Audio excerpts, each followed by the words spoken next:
The specter of war looms large. As eerie music plays, we witness black and white archival footage of World War II battles and the widespread destruction that followed in its wake. April 30th, 1945. The world stands at the edge of a new era.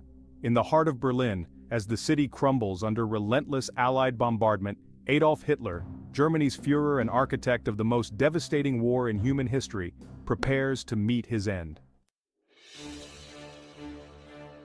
For nearly 6 years, Hitler had plunged the world into chaos, leading to the deaths of over 60 million people. But now, in the final days of World War II, the tide had turned irreversibly against him. The Allies were closing in on Berlin, and the Nazi regime was crumbling. Hitler had retreated to the Führer bunker, an underground complex located 8.2 meters or 27 feet below the Reich Chancellery Garden in central Berlin. This bunker, consisting of 2 sections, one built in 1936 and another deeper one completed in 1944, would become the setting for his final days. The once mighty dictator was now a shadow of his former self, physically frail, mentally unstable, and plagued by the realization that his dream of a 1,000-year Reich had ended in disaster. With him in the bunker was Eva Braun, whom he had married on April 29, 1945, just hours before their deaths. On the afternoon of April 30, 1945, Hitler and Eva Braun retreated to their private quarters within the Führer bunker. At approximately 3:30 p.m., Hitler ended his life by shooting himself in the right temple with his Walther PPK 7.65mm pistol. Eva Braun took cyanide and both died side by side. Their bodies were discovered by Hitler's personal valet, Heinz Linge, and his adjutant, SS Sturmbannführer Otto Gunsche. Following Hitler's instructions, the bodies were carried up to the garden of the Reich Chancellery, just outside the entrance to the bunker. In a hurried attempt to prevent Hitler's corpse from being captured by the advancing Soviet forces, his body and that of Eva Braun were doused in petrol and set alight.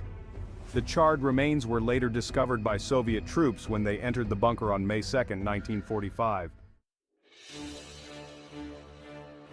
The Soviet Red Army entered Berlin on May 2, 1945, and quickly took control of the Reich Chancellery and the bunker. Despite the burning of the bodies, the Soviets managed to recover fragments, including skull and dental remains, which would later be used to confirm Hitler's identity. News of Hitler's death spread rapidly, signaling the symbolic end of the Nazi regime. However, the war in Europe did not officially end until May 8, 1945, VE Day, when the Allies accepted Nazi Germany's unconditional surrender. The world rejoiced as the long nightmare of war in Europe came to an end, but the death of Hitler and the fall of the Third Reich left deep scars, and the world would forever grapple with the horrors unleashed by the Nazis. In the aftermath, the world faced the daunting task of rebuilding and ensuring that such a tragedy would never happen again. The Nuremberg trials held Nazi leaders accountable for their crimes, and the full extent of the Holocaust and other atrocities came to light. The Nuremberg trials were a series of military tribunals held after World War II, which brought Nazi war criminals to justice. These trials marked a significant moment in international law and human rights, setting precedents for how the world would handle crimes against humanity in the future.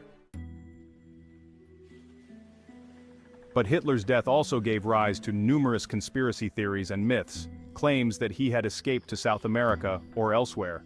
These theories have been debunked through extensive forensic evidence, including dental records, that confirmed Hitler's suicide in the Führer bunker.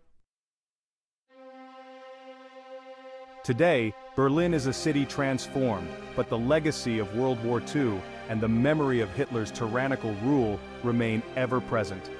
Memorials and museums stand as reminders of the past, urging future generations to remember and learn from history.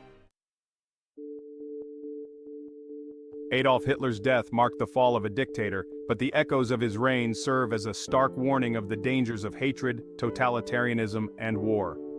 The story of his death is not just the end of one man, but a chapter in the ongoing struggle for peace and humanity.